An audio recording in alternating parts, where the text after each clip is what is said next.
गौरव IPL का बहुत बड़ा फैन था, लेकिन वो भोपाल में रहता था और उसके आसपास किसी भी शहर के स्टेडियम में आईपीएल मैच नहीं खेला जाता था।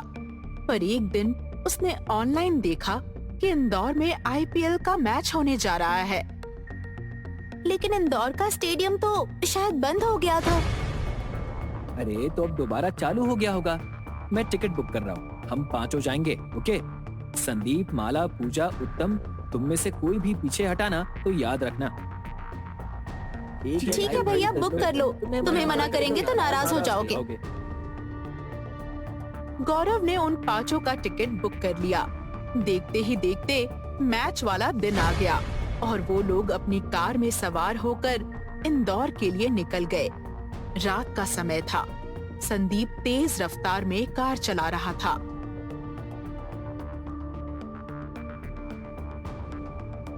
सड़क पर हल्की हल्की स्ट्रीट लाइट जल रही थी, लेकिन चारों तरफ सन्नाटा था। भाई, आज मेरी लाइफ का सबसे बड़ा दिन है। लाइव आईपीएल देखने का सपना पूरा होने वाला है।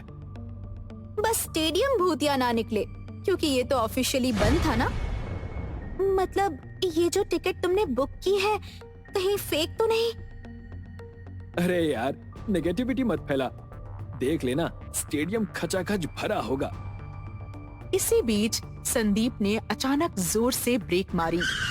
कार जोर से झटके के साथ रुक गई। कार से एक बूढ़ा आदमी टकराया था, जो कि अब सड़क के बीचों बीच गिरा पड़ा था। हे भगवान, ये कहां से आ गया?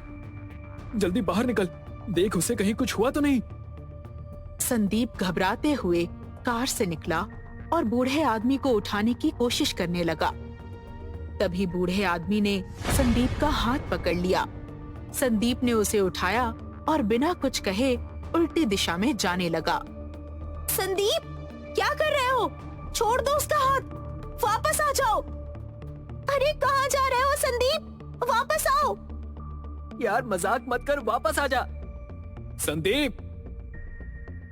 लेकिन संदीप कुछ नहीं सुन रहा था। वो जैसे किसी ट्रांस में था। गौरव, माला, पूजा और उत्तम हड़बड़ा कर कार से निकले ताकि संदीप को बचा सके। लेकिन तभी तेज रफ्तार से एक ट्रक आई और संदीप और बूढ़े आदमी को रौंदते हुए निकल गई। संदीप!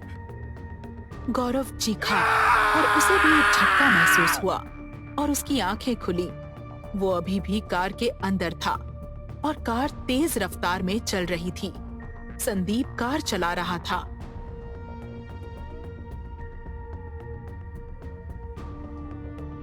ये क्या था? क्या मैंने सपना देखा? गौरव ने सांसें भरते हुए चारों तरफ देखा। सब कुछ नॉर्मल था। कार उसी तरह इंदौर की ओर बढ़ रही थी। क्या हुआ गौरव? तू ठीक तो है ना? हाँ, मैं ठीक हूँ। स्टेडियम आ चुका था। उन्होंने कार पार्किंग में लगाई, लेकिन कुछ अजीब था। यहाँ तो कोई भी नहीं है। ना कोई गाड़ी, ना कोई सिक्योरिटी गार्ड, ना कोई दर्शक। ये सन्नाटा बड़ा अजीब है, जैसे कोई मातम हो। तभी अंदर से लोगों के चीयर करने की आवाज आई। वो सभी अंदर बढ़े। स्टेडियम में घुसते ही उन्होंने देखा कि मैच शुरू हो चुका था। बड़े बड़े स्क्रीन पर स्कोर डिस्प्ले हो रहा था और मैदान में खिलाड़ी खेल रहे थे। वो लोग भी अपनी अपनी जगह पर बैठ गए। गौरव, देखो, यहाँ बैठा हर इंसान अजीब सा लग रहा है। सब ऐसे बैठे हैं जैसे किसी ने इन्हें मूर्ति बना दिया हो। गौरव चारों तरफ देखने लगा।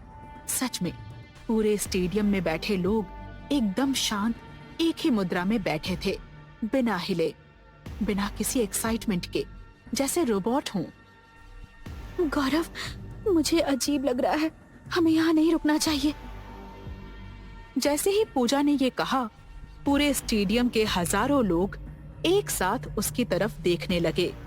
उन पांचों का दिल धड़कना भूल गया। हजारों जोड़ी आंखें सीधा उन्हें घूर रही थीं। पर अगले ही पल स्टेडियम में बैठे सभी लोग अचानक फिर से सामान्य हो गए। वो चुपचाप मैच देखने लगे, जैसे कुछ हुआ ही ना हो। What the hell? ये क्या था? मुझे बहुत अजीब सा लग रहा है यार। सच कहूँ तो मेरे तो रोंगटे खड़े हो गए थे। अच्छा छोड़ो, मैच देखो।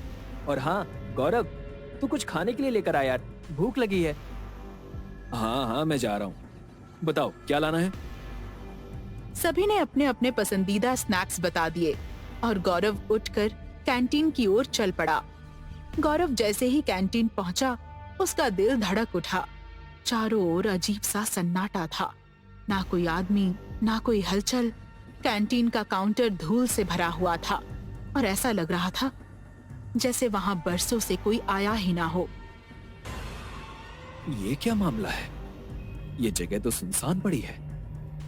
वो पीछे मुड़कर जाने ही वाला था कि अचानक एक पुरानी पॉपकॉर्न मशीन खुद ब खुद चलने लगी। What is going on? मगर आवाज ऐसी आ रही थी जैसे कोई धीरे धीरे फुसफुसा रहा हो। चले जाओ, चले जाओ, चले जाओ। गौरव के चेहरे से पसीना टपकने लगा, उसके पैर कांपने लगे। वो घबराकर पीछे हटने लगा, लेकिन अजीब तरह से उसके पैर उसे अपने दोस्तों की तरफ नहीं बल्कि स्टेडियम के ड्रेसिंग रूम की तरफ ले जा रहे थे। ड्रेसिंग रूम के गलियारे में कई दरवाजे थे, उनमें से एक कमरे से धीमी धीमी फुसफुसाहट आ रही थी। गौरव धीरे धीरे उस कमरे के पास गया और कान लगाकर सुनने लगा। वो आवाज फेमस क्रिकेटर विराज की थी। आपने मुझे टीम से क्यों निकाल दिया? मैंने कोई फिक्सिंग नहीं की थी। किसी ना किसी पर तो इल्जाम लगाना था, और वो तुम पर ही सही। मैं सिलेक्टर हूं, ये इल्जाम मेरे बेटे पर आने तो नहीं देता, लेकिन मेरा करियर खत्म हो गया। मेरे फैंस मुझे गुनहगार समझ रहे हैं। I don't care. इतना कहकर सिलेक्टर बाहर चला गया, पर उसने गौरव को नहीं देखा, जैसे गौरव वहां था ही नहीं। गौरव के दिल की धड़कन तेज हो गई। अब विराज कमरे में अकेला बैठा था। कुछ ही सेकंड में कमरे की घड़ी बहुत तेजी से घूमने लगी, जैसे वक्त तेजी से बीत रहा हो। और फिर गौरव ने देखा कि विराज ने धीरे धीरे एक रस्सी उठाई और पंखे से बांध दी। किसी ने भी मेरा साथ नहीं दिया। और ये कहते ही उसने फांसी लगा ली। गौरव के मुंह से चीख निकलने ही वाली थी कि अचानक उसे महसूस हुआ कि सब कुछ गायब हो गया है। गौरव हड़बड़ा कर भागा और अपने दोस्तों के पास पहुंचा। वो बुरी तरह कांप रहा था। यार, मुझे यहाँ से चलना है। मैंने कुछ बहुत डरावना देखा। क्या हुआ? गौरव ने उन्हें पूरी कहानी सुनाई। लेकिन विराज तो यही खेल रहा था, अभी अभी उसने छक्का मारा है। सभी की नजरें विराज पर पड़ी और तभी पूरे स्टेडियम में बैठे लोग एकदम स्टैच्यू हो गए। पिच पर खेल रहे क्रिकेटर भी मूर्तियों की तरह जम गए। बस सिर्फ एक इंसान हिल रहा था, विराज। उसकी आंखें सुर्ख हो गई थीं और वो धीरे धीरे गौरव और उसके दोस्तों की ओर देखने लगा। मतलब ये इंसान नहीं है, भागो! गौरव, माला, पूजा, संदीप और उत्तम पागलों की तरह स्टेडियम से बाहर भागने लगे।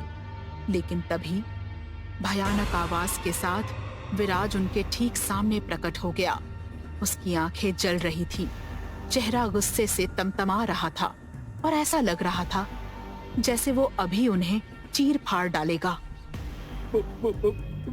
विराज भाई, हम तो आपके बहुत बड़े फैन थे। प्लीज हमारे साथ कुछ मत कीजिएगा। झूठ, तुम में से कोई मेरा फैन नहीं था। किसी ने मेरे लिए आवाज नहीं उठाई। तुम सब जालिम हो। मैंने अपने दर्द में अकेले दम तोड़ दिया। अब तुम भी मरोगे।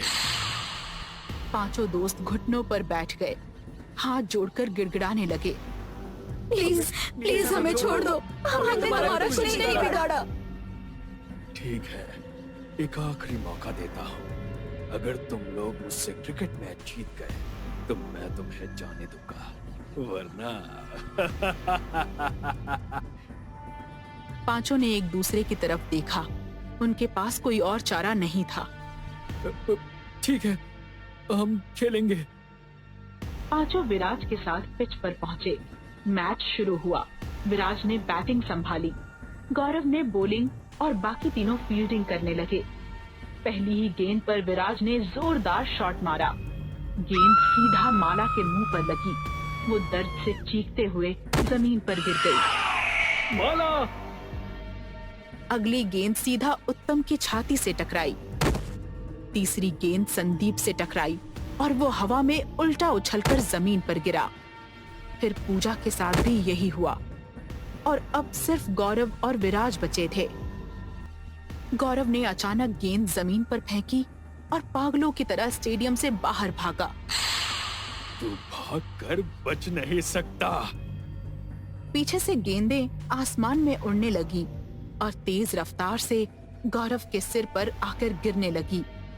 गौरव भी बेसुध होकर गिर पड़ा और उसके गिरते ही सब कुछ खत्म हो गया। वहाँ कोई स्टेडियम नहीं था, कोई मैच नहीं था। गौरव, माला, पूजा, संदीप और उत्तम एक सुनसान मैदान में बेजान पड़े थे। वो पिच, वो स्टेडियम, वो भीड़, सब कुछ जैसे कभी थे ही नहीं।